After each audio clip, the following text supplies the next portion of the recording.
ব্যালটের সাথে দেওয়া হবে সিল মারার জন্য একটি রাবার স্ট্যাম্প।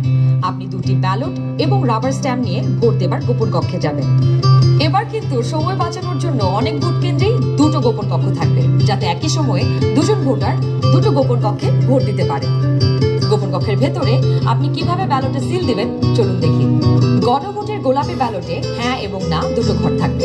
সংস্কার বা পরিবর্তন চাইলে হ্যাঁতে সিল মারুন, সংস্কার বা পরিবর্তন না চাইলে নাতে সিল মারুন।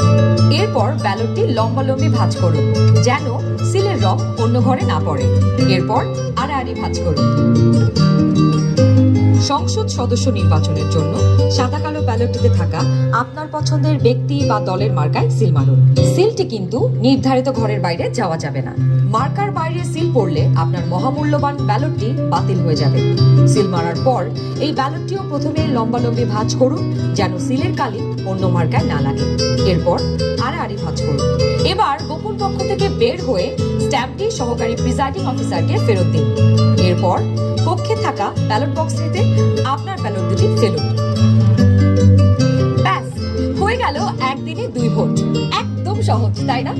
তাহলে নিশ্চিন্তে ভোটের দিন চলে আসুন।